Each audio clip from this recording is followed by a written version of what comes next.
بسم الله الرحمن الرحيم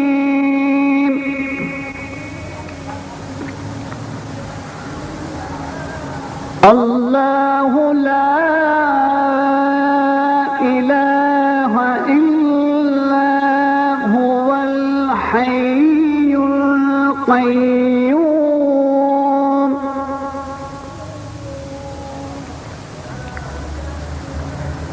لا تأخذه سنة ولا نوم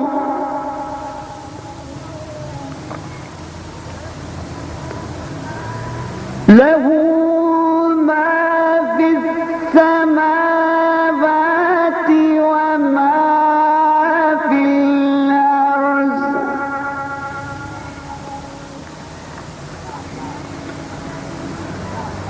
من ذا الذي يشفع عنده إلا بإذنه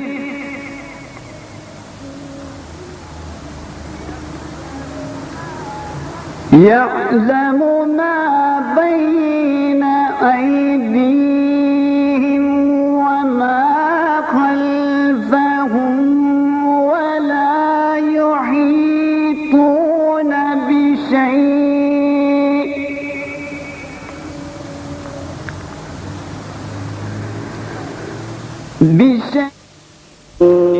Merciful, the compassionate, all praises to Allah, the creator of the universes and their sustainer, the provider of believers and unbelievers, and may his choicest blessings be on the seal of his prophets, the last of his messengers and his holy progeny, and in particular may his unceasing blessings flow on the immediate successor to the holy prophet, on Imam Ali ibn Abi Talib, salawatullahi wa salamu alayhi.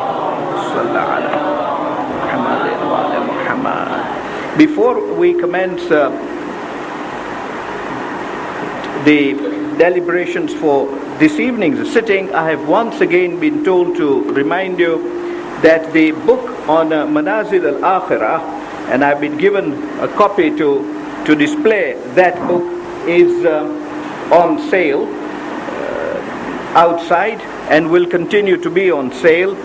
I have already mentioned about it yesterday that this fantastic piece of work by Sheikh Abbas Kummi is a great guide to what is to happen in the hereafter and provides a solution of the difficulties we may encounter at various stations. Yesterday we reached a discussion on whether the event of Ghadir took place or not, and that is all that we touched, because that is all that was important. The event is very well known to you, and as is also very well known, immediately after, within a matter of 2 to 3 months of that event, the Holy Prophet was taken seriously sick. He became ill-disposed and his condition deteriorated. I do not wish to examine the state of his illness in detail, because that would not be within our agenda this year, hoping we have covered it sufficiently last year. However, what I do want to say is that during one of those last days, perhaps just one day before his martyrdom, he was in a state of unconsciousness, and suddenly when he became conscious, he turned to his wives and said, "Call my brother and call my companion." So Aisha immediately called Abu Bakr, who instantly arrived. The Holy Prophet was again taken unconscious for a while. When he gained consciousness, he saw Abu Bakr and he turned his face. So Abu Bakr realized that there was nothing the Prophet wanted to say to him, and he went away. But again the Holy Prophet said, "Call my brother and companion." So Hafsa, this time the daughter of Umar, called Umar to visit the Holy Prophet, and he did. But again the same thing happened, and Umar also left. When the Holy Prophet made that request the third time, Salma immediately said, he is looking for his brother Ali ibn Abi Talib, salawatullahi wa salamu alayhi.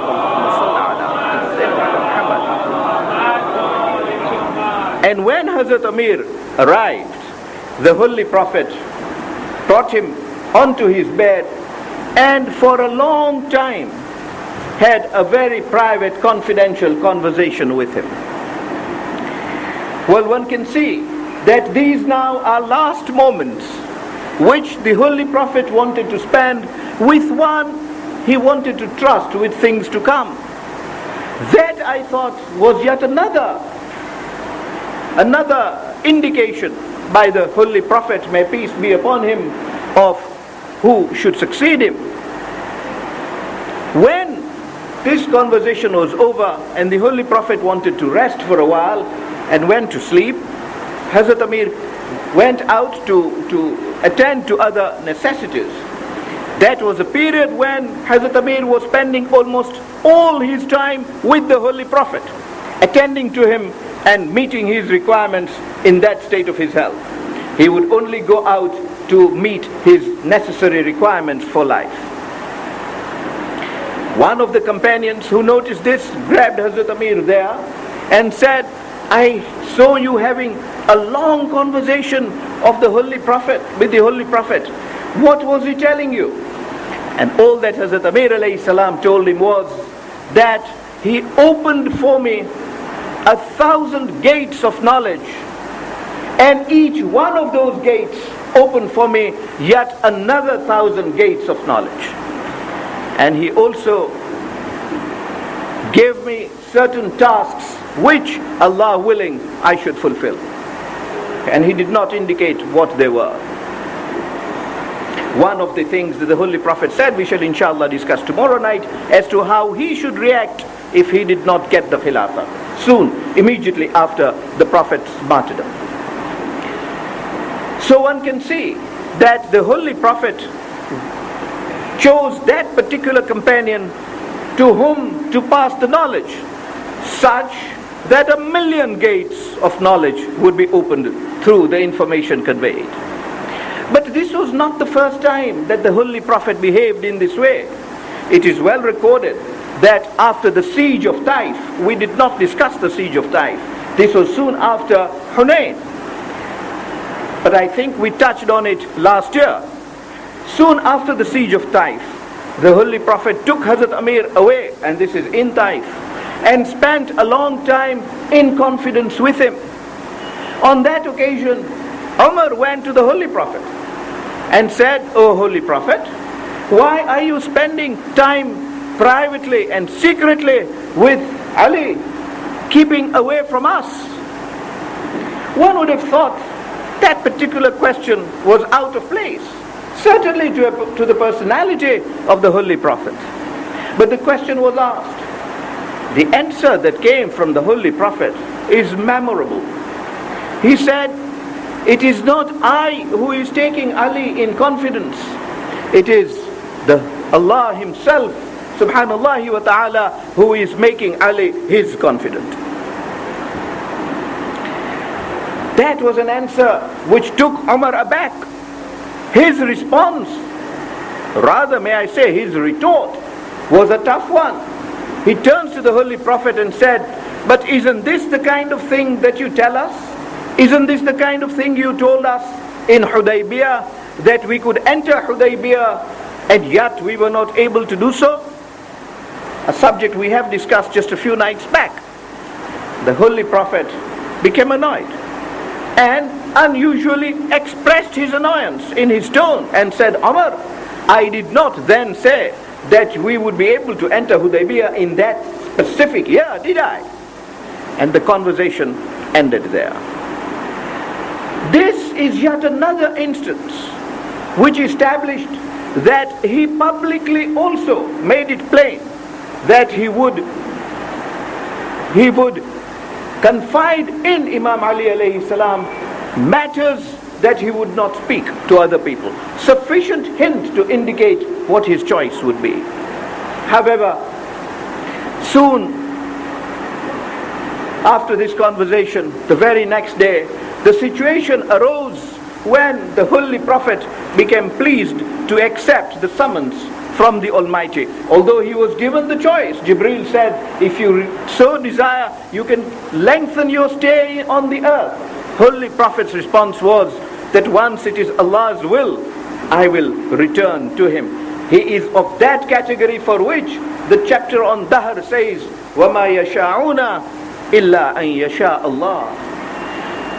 Immediately after the martyrdom, the first person, might I even say the only person, who busied himself with the Holy Prophet was Hazrat Amir alayhi salam. That is yet another indication, because on the departure from this world of a Masoom, only a Masoom can give him ghusl, and only a Masoom can give him kafan, and only a Masoom can pray on his body. And we have seen this repeatedly. We have also discussed it when the question publicly arose upon the martyrdom of the 11th Imam, and how the 12th Imam, only 5 years old, came out and told his uncle, "Oh uncle, I am more entitled to lead prayers on my father's body than yourself." Well, such was the situation here also. Here, added with another factor, taking you back to our second sitting during these sessions, in the Dawat Azil Ashira, the Holy Prophet appointing him his not only brother, not only agent, but also his executor, also his trustee, also meant that he had to discharge testamentary duties. And hence, Imam Ali alayhi salam, fulfilling that pledge he made years ago to the last. I have always been emphasizing that Hazrat Amir alayhi salam fulfilled that pledge at every step and on every occasion. This was perhaps the last service that he had to give to the Holy Prophet to comply with his promise in Da'wat Azil Ashira. How can anybody then say that the Holy Prophet did not comply with his promise to appoint him his successor? It would be unthinkable, it would be unarguable to suggest otherwise. However, Imam Ali alayhi salam immediately got down to business, and he is the person who washed the body of the Holy Prophet. Indeed, history is unanimous on that point. Christian writers have said exactly that. Tabari also says exactly that. The only difference between what Sheikh Mufid alayhi rahmah would say and what Tabari would say is perhaps this, that Sheikh Mufid says that the person who gave him ghusl was Imam Ali alayhi salam, taking assistance only from Fadl, the son of Abbas ibn Abdul Muttalib, to provide water, to supply water as Imam Ali alayhi salam was washing the body. Tabari gives 4 names of people who participated in this matter. He names Abbas ibn Abu Talib himself, his son Fadl, his son Qutham, and Usama, Zayd bin Usama. Just those 4.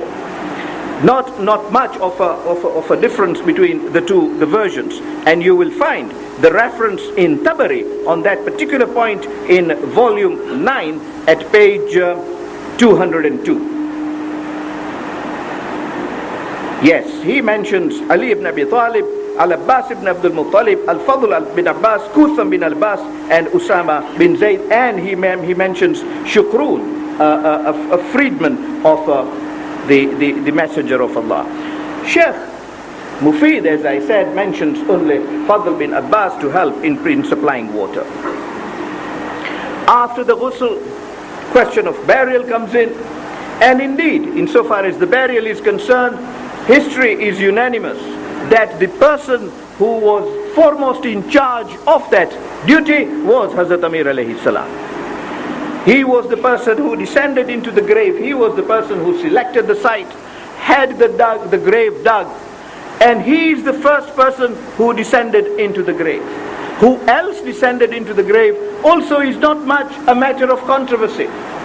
Sheikh Mufid alayhi rahmah supplies again 4 names. Name of Hazrat Amir alayhi salam, Abbas ibn Abdul Muttalib, his sons Fadl and Qutham and Usama. Tabari again in the same volume, that is volume 9, and when I mention that, I mean the English translation of Tabari, mentions this subject at the top of page 205. He also mentions exactly the same people, Imam Ali, Fadl bin Abbas, Kutham bin Abbas, and again the Shukran. It is also accepted on all sides that Aus bin Khawli also was allowed to enter, because when it came to the time of burial, the Ansars went behind the house of the Holy Prophet and shouted to Imam Ali saying, "Oh Ali, we are a group of people who always assisted the Holy Prophet. We received him in Medina and we have granted him not only refuge but assistance at each stage. We would not like that at this last moment of his, when a last service is to be given to him, our community should not be represented at all. You nominate one from us and we will send him." In other words, they did not even want to select the person, left the choice to Hazrat Amir, and the choice of Hazrat Amir in respect of this on this matter was Aus bin Khawli, because he was a person who always was. He fought with the Holy Prophet in Badr, and since then was in company of the Holy Prophet, humble and attendant on him. You might wonder that if the Ansars took that kind of step, that they be represented, where were the eminent companions of the Holy Prophet? Might I say that the saddest episode in the biography of the Holy Prophet is the fact that when he is buried, there are but a handful of people, 5 people or 6 people whose names I have given you. When today, centuries later, historians write about people who influenced life, people who influenced mankind and civilization, and make a list lately of 100 people of such category, you find the Holy Prophet at the top of the list. And this list is not compiled by Muslims, it is compiled by non-Muslims. Yet one finds the Holy Prophet listed on top as the person with the greatest personality, who influenced the greatest number of people in their thinking, in their rationality. How come such a person is buried? Not that people did not know that he was in that state, not that people of Medina did not know that he was in his last hours. After the burial, or just before the burial, Imam Ali alayhi salam went to the mosque, announced the passing away of the Holy Prophet. Imam Ali alayhi salam had already said the prayers on the body of the Holy Prophet on his own. Went and announced that those who want to come and say their prayers can do so, because burial will soon be effected. And people came and recited prayers on the body of the Holy Prophet. Eminent companions were not seen.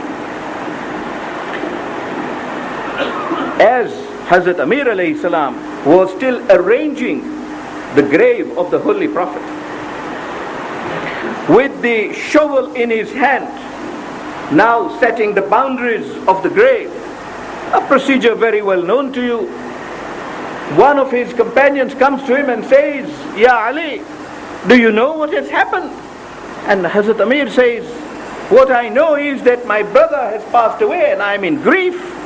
He says, the people have gathered and Abu Bakr has already taken charge of the affairs. The Ansars held a gathering, and the decision is that after the Holy Prophet, Abu Bakr is the Khalif. Hazrat Amir alayhi salam moved into his own house, and what followed is well known. We might just touch upon it. But what I want to discuss with you is the significant conversations that passed in that gathering, in the what is called Saqifa Bani Sa'ada. Saqifa only means a house with a roof. Not all houses in those days had a roof. That was a roofed building, hence Saqifa. and it is called Saqifa of Banu Sa'ada because the building belonged to them, to Banu Sa'ada.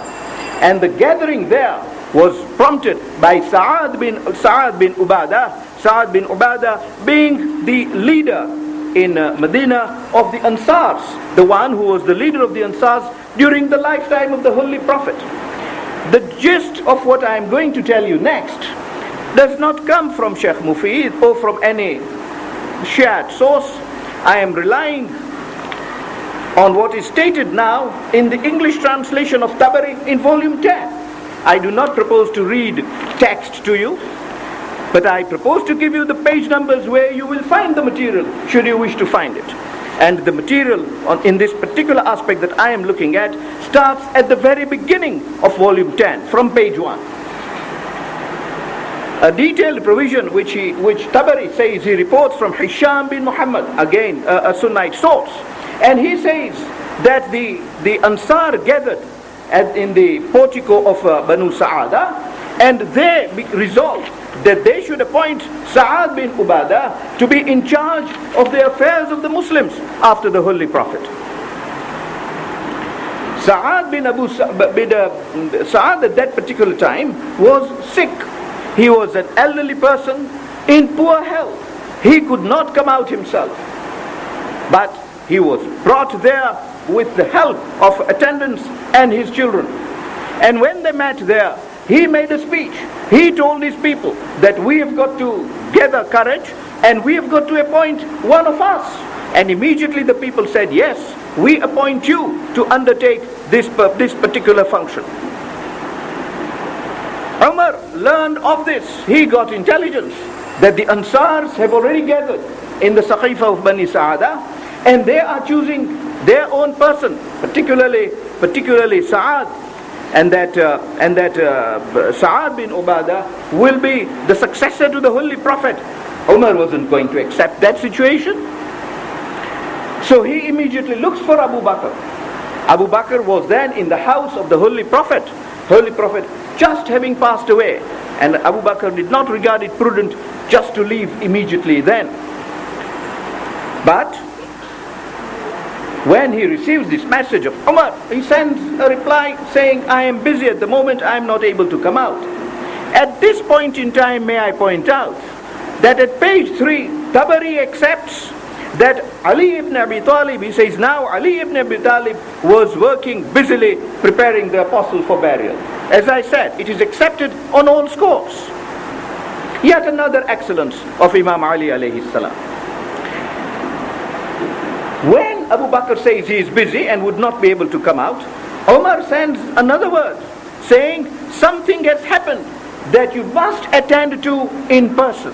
Now when he gets that kind of message, Abu Bakr leaves the house of the Holy Prophet. You youths might begin to think, would there be anything more important to Abu Bakr than to be in the company of the Holy Prophet at that last hour when the Holy Prophet had just passed away? But Abu Bakr, receiving the message that he must attend to something in person, you might well imagine what he would have thought must be taking place. He left the house and meets Umar. Umar tells him what he has heard is going on at the Saqifa. They rush, both of them, according to Tabari, hurried. Two of them hurried towards them, and they met Abu Ubaidah bin Jarrah on the way, took him along with them. And when they get there, they find that the Ansars indeed have gathered, and speeches are being made, and indeed resolution being taken that Sa'ad bin Ubadah should succeed the Holy Prophet. The question that suddenly must come into the mind of the youth is this: didn't the Ansars know whom the Holy Prophet had appointed? Of course they did. Of course they did. They were in Ghadir, and they knew exactly what Allah's wish was, as communicated to them by the Holy Prophet himself, the one they called As-Sadiq and Al-Amin. Well, you can therefore see straight away that it is not fair to blame a certain individual or some other individual for this episode. The entire affair appears to have been started by the Ansars themselves. And when the Ansars started this maneuvering, the Muhajirun thought they are being left out. So they too wanted to involve themselves. What was right to be done was not done at all. What did take place is this, that when Abu Bakr got there, he made a speech. And he made a speech saying, yes, you Ansars helped Islam considerably, but we the Muhajirs were the ones who were with the Prophet. We came from Makkah. We were the ones who accepted the Prophet first. And people who were opposed to the Muhajirs underwent all the problems in Makkah to remain with the Holy Prophet, to remain Muslims. And then made important statements. He said, people were opposing the Muhajirs and they single-mindedly faced the opposition. For they were the first who worshipped God on earth and who believed in God and the Apostle. So that is the first point he made, that the Muhajirs were the first who believed in God and who worshipped God on earth. Secondly, they are friends and kinsmen and the most deserving people in this matter after the Holy Prophet. Only a wrongdoer, mark the words, only a wrongdoer would dispute that. So only a wrongdoer would dispute that the person who should succeed the Holy Prophet should be one who was the first to become a Muslim. And you now see the relevance of those passages I was reading out to you on the second night of our sittings, establishing, I hope beyond question, that the first person who became a Muslim was Hazrat Amir, may peace be upon him. Indeed, not only that, he was the first to worship in the manner Allah prescribed. 7 years, he said, before Islam was born. And just to remind you of that picturesque scenery drawn by Abbas ibn Abdul Muttalib, when together with Yazid, he is in Masjid al-Haram, and suddenly that youth comes and starts praying. Do you remember those golden words? A youth came, another youth stood behind him, a lady came and stood behind them. The youth bowed, so did the other two. The youth made sajda, so did the other two. And Yazid says to Abbas, this is a weighty matter. And Abbas says, but for these three, there isn't a fourth one who worships Allah on this earth in this way. Where does righteousness then lead us? Who is then more entitled to that position on those very criteria which were set out in the Saqifa by Abu Bakr in his speech? And having said that, he proceeds to continue with his speech, which he ends by these words: we are the leaders, you are the helpers. Matters shall not be settled without consultation, nor shall we decide on them without you. Immediately that speech ends. The response comes from an Ansar, not from a Muhajir, from an Ansar. Hubbab bin Mundhir, he stands up and says, O company of the Ansar, take command of the situation yourselves. You are bold people. You are people with experience. You have lived with the Holy Prophet for 10 years. You know all the aspects of Islam. You know exactly how a Muslim commonwealth should be run. You must act with boldness and courage. And do not differ amongst yourselves, lest your cause may collapse. So you can see what a political element was involved in this, lest your cause may collapse. This one, that is Abu Bakr, insisted on what you have heard. So let us have a leader from among us and a leader from among them. You can see how Islam was being compromised. And I trust I have chosen the right word.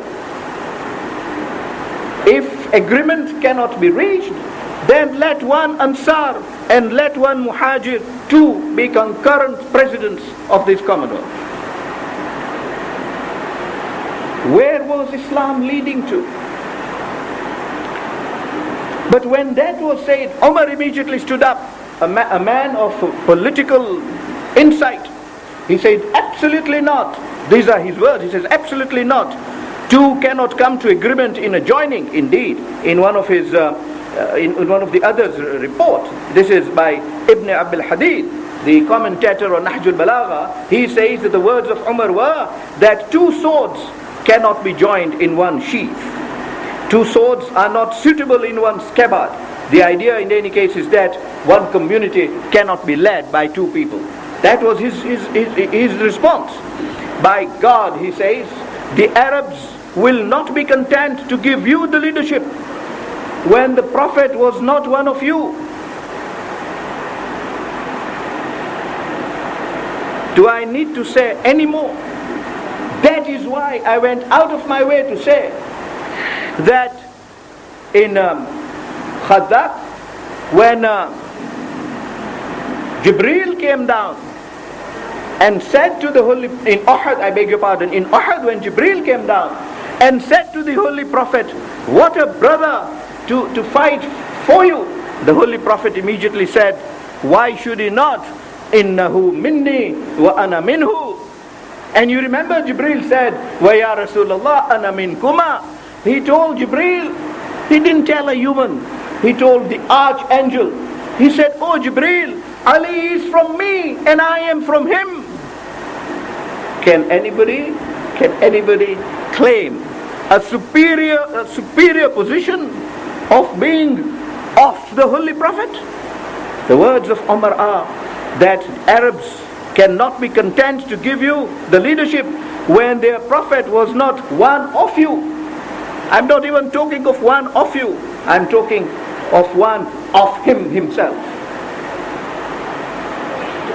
So you can see that these very arguments do not support the cause of those who were contending them. But they would not prevent their affairs from being led by one of those among whom prophethood and from whom the guardian of their affairs was chosen. In fact, that is manifest argument and clear proof. Well, exactly those words could have been used with greater force by Imam Ali alayhi salam. Who would attempt to wrest from a sovereignty of Muhammad and his authority, seeing that we are his friends and his kinsmen, except someone advancing falsehood, inclining to sin, or hurtling into destruction. The first thing that comes to mind is, were Muslims at this stage talking of wrestling on authority and power?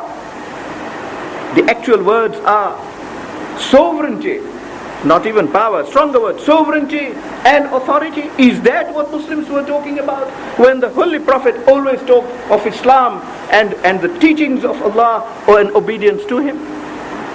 Was power and position the matter that had become of importance then? So it would appear from these speeches reported by Tabari. But even if it was, the argument that was put forward was so weak as against the station and claim of Imam Ali alayhi salam, because the argument was that we are his friends and his kinsmen. Was there a better friend than Ali since Islam was born? And we have gone through it night after night, and you can see why I went through that exercise, at times detaining you, at times laboring the points, so that this conclusion is seen vividly by the youths, that these are the arguments that were being put forward, that we are his friends and we are his kinsmen. And that is all that was said. And therefore he said nobody could claim anything other than a muhajir. But when that happened, Hubab bin Mundhir again stood up and said, oh Ansar, do not accept this. Take charge of the Khilafah yourselves. So you can see the wrestling that is now going on. You might think it is embarrassing even to read this script. And but for the fact that I have taken the view, having discussed the matter with friends, that it is important that the youth should know this, so that when he is questioned, why did Imam Ali alayhi salam keep quiet, the youth knows why he keeps quiet. Even when Umar says this, Hubab stands up again and says, no, you take charge. And just one sentence from his speech, if they refuse to give you what you ask for, then drive them out of this country and seize control of these matters despite them, for you are more deserving of this authority than they are. As it was by your swords that those who were not yet converted came to obey this religion, etc. And he goes on in that vein and in that speech. The Ansars, immediately the Holy Prophet closed his eyes, were prepared to drive out the Muhajirs from Medina. It may not have mattered then, because Makkah had already been conquered. It may not have mattered then, because Abu Sufyan already had his tricks, as we shall presently see this evening. But the thought that it could be done, worse still, the thought that it should be done so that power remains in their house and not with Abu Bakr.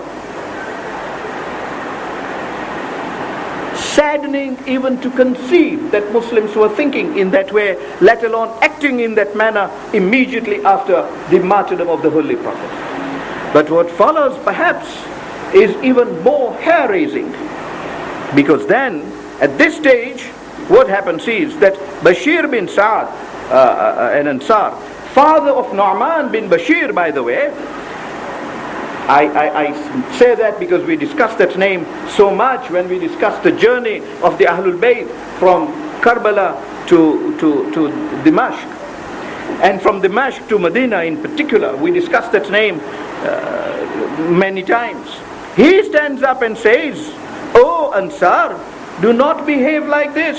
The Muhajirs have played a very important part, and they deserve this particular position, because they are people who are entitled to authority and more suitable, because they were the people who are close to the Holy Prophet. So fear God and do not dispute with them and do not oppose them." Didn't Bashir bin Sa'ad know who was the one nearest to the Holy Prophet? And when that situation arises, that one of the Ansars speaks in favor of Muhajir, immediately Abu Bakr stands up and says, "I offer you two people. I offer you Umar and I offer you Abu Ubaidah, and choose any one of these two and I will make bay'ah of any of these two."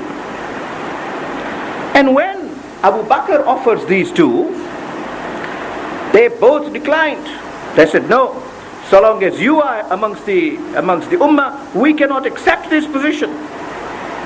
And Umar is the one who then went forward and said, "By God, we shall not undertake this authority over you, for you are the best of the Muhajirun."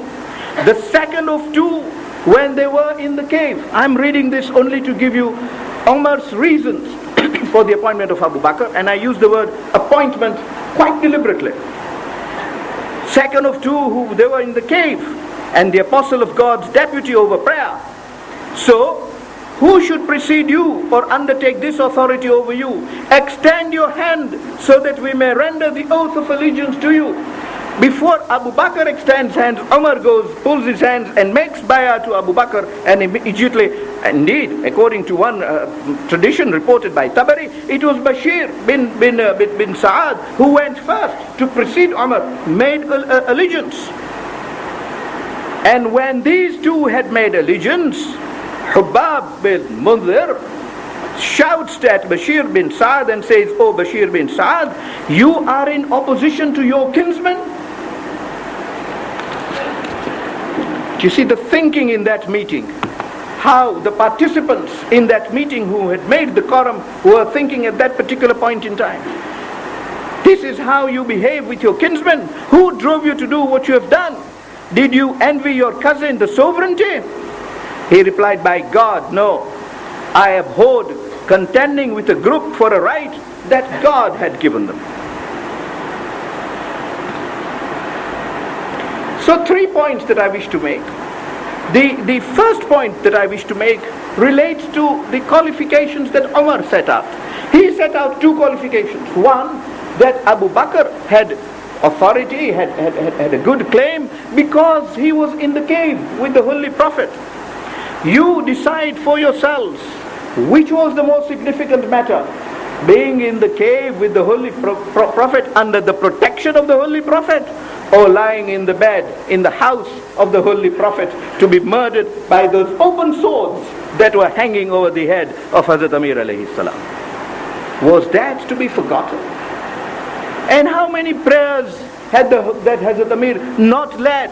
In fact, even the question whether Abu Bakr led the prayers that is being mentioned in the speech is also of doubtful authority. There is great doubt. Shaykh Mufid alayhi rahmah takes the view that Abu Bakr did not lead the prayers. The Holy Prophet led the prayers to the last himself. A number of Sunnite authorities say that the Holy Prophet was there on occasions, even on occasions when he asked Abu Bakr to lead the prayers. Now that sounds dubious, but be that as it may, on how many occasions had Hazrat Amir alayhi salam led prayers?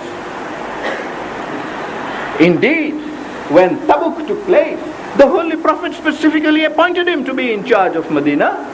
And would he not have led prayers then? Those were the only points by him. But coming back to Hubab bin Mundhir, his argument again is of kinsmen. The kinsman argument does not hold, because insofar as Imam Ali is concerned, I have shown on different occasions how in a different way and in a different style he appointed Ali his brother. In fact, he became even nearer than brother when he said, Innahu minni. So that argument is of no validity. And the third point I want to make is that Bashir now stands up and says, do not contend with a group for a right that God had given them. That is the argument that appeals to me best. That status, that position should be given to one whom God had given that position. I have been at pains to point out that we Shias take the view that that position of succession to the Holy Prophet, be he the immediate successor, be he the second Imam, the fifth Imam, the ninth Imam, the 12th Imam, nobody has the right to be an Imam except upon appointment by Subhanallah wa ta'ala. Because it is his empire, it is his governance, it is his sovereignty. Him whomsoever he appoints assumes wilaya. Him whomsoever he rejects does not come close to wilaya. And indeed we have seen in the time of Ghaibat al-Sughra how the ulama of that time, on seeking to be the naib of the Imam, and one who really was acclaimed to be the one who will succeed after the second deputy, immediately finds that the appointment is to Hussein ibn Ruh. He moves away from the head of the dying deputy to the feet and puts Hussein ibn Ruh there. Mu'mineen are surprised. He says, whomsoever Allah and his Imam appoint is the only person who is capable of even being a wakil, a deputy to the Imam. Here we are talking of succession. The question that arises is this, that if truly in the mind of Bashir bin Nu'man, an argument that was accepted in that meeting, there was no opposition to it, there was consensus on that argument, if the argument is that the authority for that office should go to one decreed by Allah, then logically should not the next inquiry have been, who was the person decreed by Allah? And only he should be vested with that authority. But no, the game ended there. But it didn't quite politically. It didn't quite politically. Because now, I do not know if you remember, last year we discussed the two tribes, the Aus and Khazraj in Medina, and how they were quarreling, and how the Holy Prophet brought them together, and the conjunction of those two became the Ansars. When the Aus saw that the Khazraj were talking the way they were talking about taking charge, they feared that if they did not put a hand in this, the Khazraj might one day take over authority. that would undermine their position.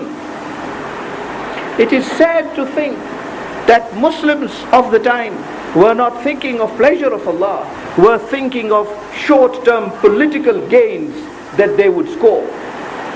And hence the Aus went out and made a bay'ah straight away of Abu Bakr, and immediately after the Aus made the bay'ah of Abu Bakr, the rest of the Muhajirun who were present made bay'ah of Abu Bakr, and he was proclaimed the Khalif, sitting on the pulpit in Masjid al-Nabawi, even before the burial ceremonies, even before the grave of the Holy Prophet found its boundaries. What does the youth of today expect Imam Ali alayhi salam rightly to have done in those circumstances?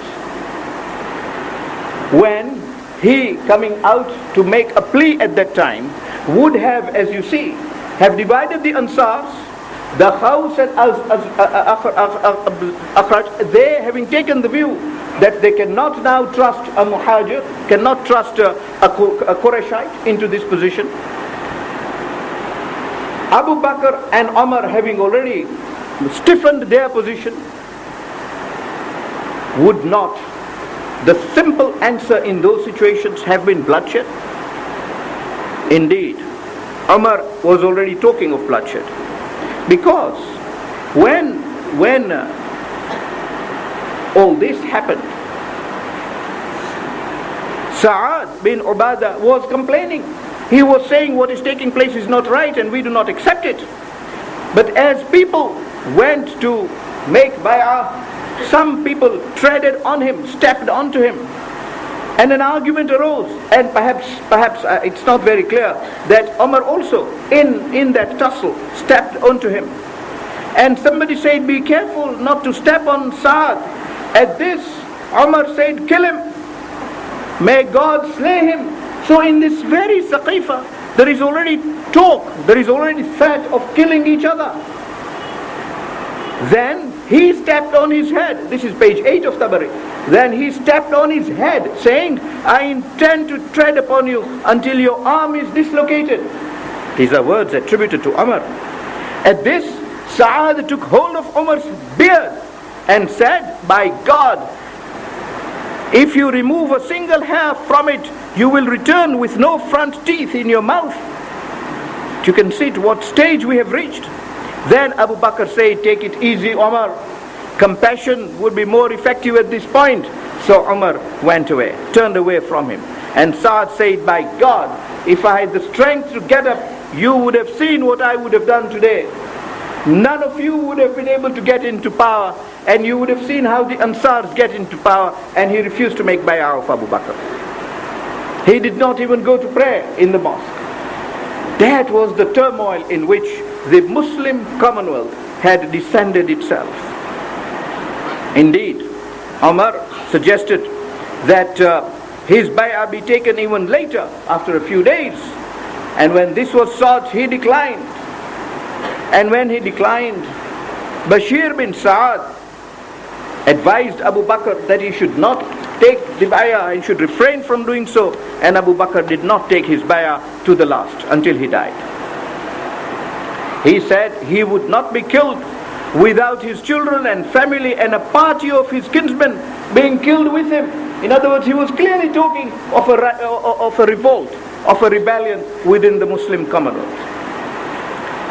He did not even pray Friday prayers with Abu Bakr until the death of Abu Bakr.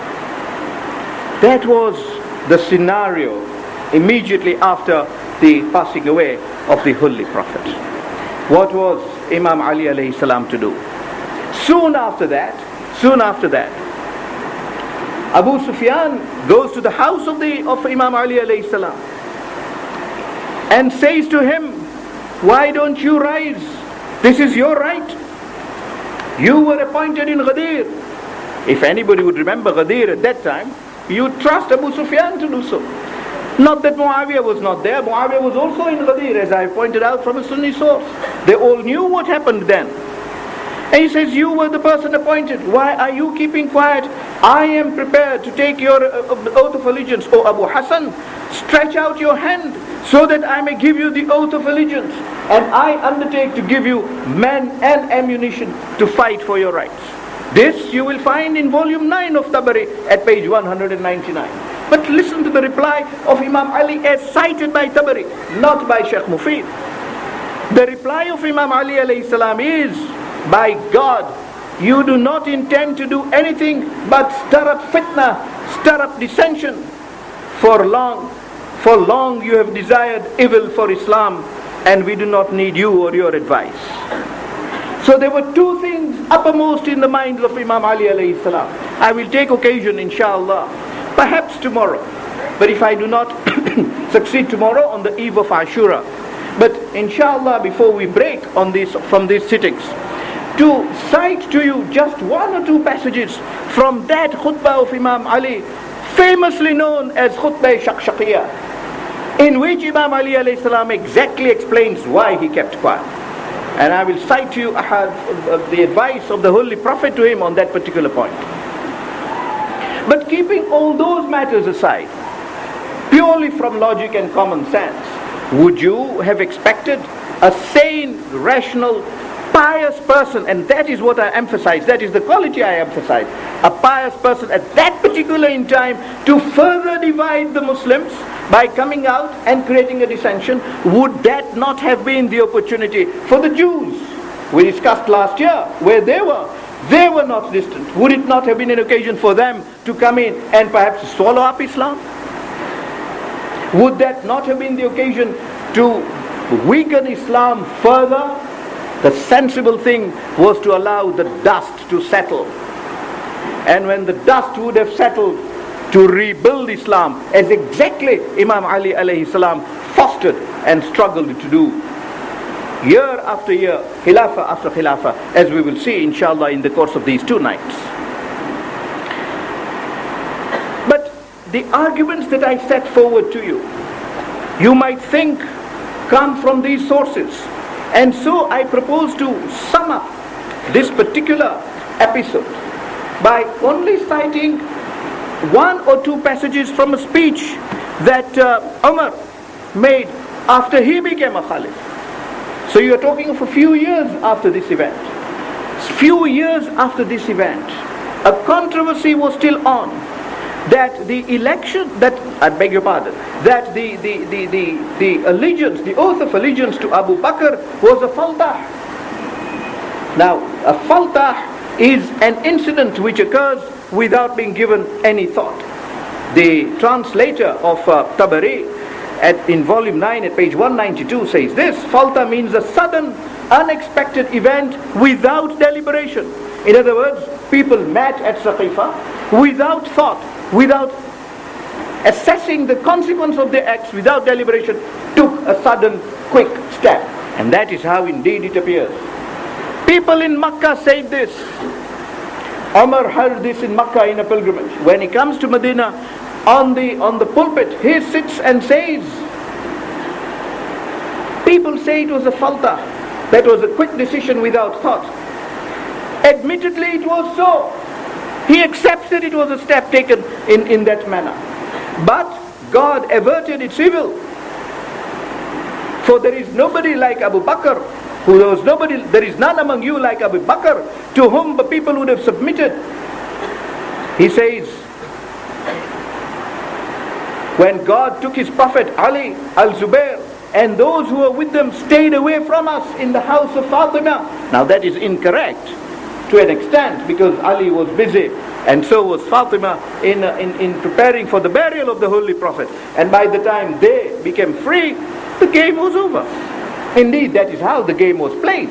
And hence it was found more important to be at Saqifa than to attend the burial of the Holy Prophet, than to pray on the body of the Holy Prophet. But Umar goes on to say that he went to this meeting that I just mentioned about from the other reports of Tabari, and says, when I saw that they wanted to cut us off from our root and wrest authority from us, so the fight was for authority, then I wanted to make a speech which I had composed in my mind. But he says that Abu Bakr made exactly that speech. And Abu Bakr says, we are the first people, according to Umar, the first people to accept Islam. We are the center among the Muslims with respect to our position, and we are the noblest with respect to our lineage, and we are the nearest to the messenger of God in kinship. I have already addressed you on all that. Just one more matter that I wanted to add to what I said comes from this passage. He says that we are the noblest with respect to our lineage. I will not ask you to recall what another Masoom talks of the nobility of Imam Ali. Nay, I may not even ask you to recall what the Holy Prophet said of the nobility of Ali. But can I ask you to recall what was said by Amr bin Abdawad about the lineage and nobility of Ali? Can I ask you to recall what Shoiba said in Badr regarding the nobility of Ali? Can I ask you to recall what was said in Khaybar about the nobility of Imam Ali? These were arch enemies, enemies who were out to fight and kill Imam Ali. They said of the nobility of Imam Ali. The sister of Amr bin Abdawad talked of the nobility of Imam Ali. What companion of the Holy Prophet can even come close to making a claim of that kind? I say this to the youth so that the point can be examined rationally. The arguments, the logic that is put forward can be put in balance to see whether the youth of today is convinced that he is on the right path. Because that is the important matter. And not that there be a wrestling for authority as you heard in these speeches. And to conclude on the speech from Umar, just one sentence. He says, after Abu Bakr had finished the speech, a man from the Ansar stood up, as we have already discussed, saying, let us have a ruler from us and another from you, a man of Quraysh. What Umar is talking about is rule. He is talking of a ruler. That is not what the Holy Prophet commanded. That is not what the Holy Prophet saw himself to be. He never regarded himself. He never called himself a ruler. You only select a ruler to succeed a ruler. If the one who is being succeeded was not a ruler, no successor can be a ruler. But it appears that Muslims had misunderstood their own Holy Prophet. They had not rightly understood the role of the Holy Prophet. And if the Holy Prophet really was an appointee of Allah, أَرْسَلَهُ بِالْهُدَى وَدِينِ الْحَقِّ, Allah sent him with guidance and true religion to preach the terms of reference given by Allah, as we examined last year, then his successor would be acting along those lines to fulfill the covenant with Allah. No question of ruling. Indeed, Tabari records, and I'm reading from page 194, Umar's reply to Hubbab's proposal as follows: how preposterous! 2 swords cannot be accommodated in one sheath. By God, the Arabs will never accept your rule, since their prophet is not from you. But they will not reject the rule of one from whom the prophet came. This concept, unfortunately, of there being a rule in Islam, at that point in time, helped to sow seeds which caused Islam a lot of harm. And one can see that the Banu Umayyah, when they took over power, were only talking of rule. And you can see as a result that when Muawiyah took on power, he was only talking of rule and authority and power. There was no question left of Islam, but the whole situation became naked and barren when Yazid took over. Because then no principle of Islam had any safety. Violation of every principle of Islam became halal for him, became legitimate and lawful to him. And the shameful part of it was that it was practiced in open. It was practiced in open. Before I leave the youths for tonight to ponder over what they would expect Imam Ali alayhi salam to have done in that state of Medina, can I just put one more question relevant to what I'm now talking about? Didn't the people of Medina know that Hussein was leaving Medina? And did they not know that he was leaving Medina because Yazid wanted bay'ah from him? Did one person in Medina stand up to say, "Oh Hussein, don't leave Medina, we will support you. You can count on us. And if anybody from Yazid dares come to you, there will be blood flowing, rivers of blood flowing in Medina." Not one person said that. Indeed, on the contrary, when Imam Hussein alayhi salam decided to leave Medina for Kufa, because the Kufians called him, the moment Ibn Ziyad walks into Kufa, the Kufians change color. They change their allegiance. Indeed, sadly, lamentably does history record that Hazrat Muslim leads prayers in the mosque at Kufa with 1,000 people behind him. There used to be 5,000. On that occasion, 1,000 people. At Dhuhr and at Maghrib, there were a few. Still less after Isha. And when he finishes and stands up, there is only one man with him. What did you expect Hazrat Amir alayhi salam to do in those circumstances? Hence did Imam Hussein alayhi salam decide that taking sword and fighting does not help. He, of course, also had the benefit to see what transpired on Imam Hassan alayhi salam. And if Allah wills, and it is his desire, we might discuss Imam Hassan alayhi salam next year to see exactly what caused those matters and what caused Imam Hussein alayhi salam to decide that sacrifice was the answer. And it is for this reason one finds that Imam Hussein alayhi salam decided that battle was not the answer for him. And hence he sent Muslim away. They say with authority that if there were 3 people united in Karbala, if Abbas had the standard in his hands, and Muslim ibn Aqil was on one wing, and Abdullah and Muhammad Hanafiya on another wing, because Muhammad Hanafiya was seen fighting in Siffin. If these 3 giants had gathered in Karbala to fight the infidels who had gathered to fight Imam Hussein alayhi salam, the whole color of Karbala might have changed. Then the entire army of Yazid may have been seen fleeing from the battlefield of Karbala even before Ashura arrived. Imam Hussein alayhi salam therefore decided that Muhammad ibn Hanafiya should remain in Medina.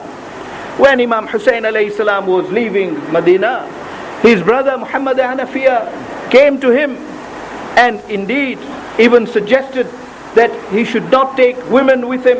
He said, "If you leave me behind, leave the women folk with me." Imam Hussein alayhi salam, as we have already discussed, had his own scheme for taking women with him. When Muhammad Hanafiya said, "If you are not leaving women with me, then you must take me along," how was Imam Hussein alayhi salam to tell him, "I am not going to fight"? How was he going to tell him that no, my scheme is only sacrifice and I am not taking you for sacrifice? How was he to say that to his brother? And yet, taking Muhammad Hanafiya was risking that sacrifice may be turned into a complete victory. Victory is what Imam Hussein alayhi salam did not want in Karbala, because it would be winning the battle, losing the war. He turns to Muhammad ibn Hanafiya and says, "Brother, as I leave Medina, I need someone who belongs to me to take my place in Medina. I want someone to supply me intelligence and reports from Medina. You will be the one who will perform that role. I will be in touch with you. You will let me know what the position in Medina is and allow me to go without you for that reason." Muhammad Hanafiya says, "You are the Imam of the time, and hence I will comply with your orders. My wish is that I also come with you and sacrifice with you." Imam Hussein says, "Oh Muhammad Hanafiya, your role in Medina will be like your being with me in Karbala." Indeed, by chance, Abdullah bin Ja'far also was unwell. Otherwise he was another giant that Imam Hussein could have taken with him. But he also decides that Muslim And this he decides in Makkah. After he left Medina, that Muslim will go to Kufa. And in 2 or 3 nights ago, we discussed how Muslim was martyred in Kufa. That was a deliberate planning by Imam Hussein alayhi salam, that his force becomes minimized in Karbala. There was, however, still Abbas with him. Abbas, in the same breath, was not allowed to go and fight. Since morning, Abbas would come to Imam Hussein and said, Mawla, let me go, let me show these people a little taste of the sword of Ali, which they appear to have forgotten. And indeed, Abbas was the representative of Ali in Karbala. And Imam Hussein says, no, Abbas, you are the commander of my army. You will not go so soon. A stage is reached where Abbas goes to Imam Hussein and says, all the ashab have gone, Ya Mawla. Where is the army of which Abbas is now the commander? Where is the army of which Abbas is the commander? Now let me go and fight. Let me show my valor on the battlefield of Karbala. I did not get as much chance in Siffin as I have now. Let me do it. And the answer that Imam Hussein gives was one that melted Hazrat Abbas despite his valor. He says, oh Abbas, we are brothers who have grown up together. You have always grown up with me. Oh Abbas, we will go and fight together. You and I will fight together on this day. Don't make haste. When the time will come for me to go to the battlefield, I will take you along with me. Abbas becomes helpless. Indeed, when Imam Hussein alayhi salam was fighting and killing the enemies of Islam, at one stage whilst he's fighting, he went to the body of Abbas. Abbas then was lying with his hands, both his arms already cut, lying on the battlefield of Karbala. Imam Hussein goes to the body of Abbas and says, oh Abbas, I said we will fight together. Destiny did not allow, but at this moment I wish you were alive to see how your brother is fighting on the battle of Karbala, and what bodies I am killing, and how I am fighting hungry and thirsty for 3 days. Indeed, Hamid ibn Muslim says that when Imam Hussein uttered those words on the body of Abbas, the body of Abbas started to tremble and shake. Imam Hussein moved away from there. But as Hazrat Abbas was seeking leave in this manner and was being refused, there came Sakina with her little water mishk, and says to her father, oh father, we are so thirsty. There is no water left. Send Uncle Abbas to the battlefield so that he brings us 1 mishk of water. Imam Hussein turns to Abbas and says, oh Abbas, whatever I was doing to stop you, destiny has that you go to the battlefield. But oh Abbas, don't take the sword with you. This was the philosophy of Imam Hussein. Don't take the sword to fight with it. He takes the sword away from the sheath of Abbas. I do not need to recite the wafat of the martyrdom of Abbas. I don't need to recite how he was killed.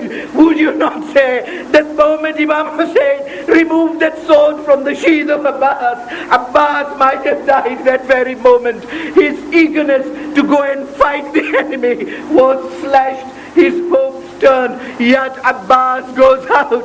He goes out now not to fight. Now his aim is on Sakina, and only to bring water on Sakina. And that is why whenever you see the alam, the banner of Abbas, you see the mashk of Sakina on it. But you not only see the mashk of Sakina on it, on that mashk you see the arrow. You see the arrow which is historical, because Abbas was alive.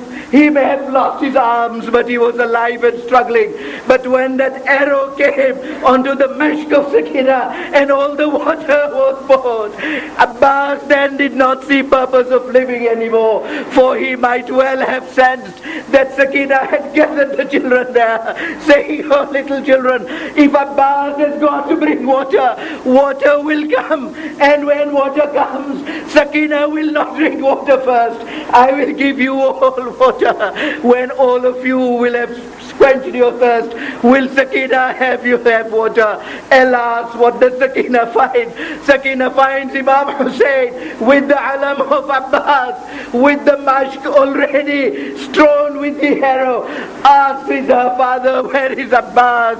And Imam Hussein says, "Sakina, Abbas has sacrificed his life with you." Listen to the reply of Sakina, and I conclude. Sakina says, "Oh father, had I known, I would never have asked for water."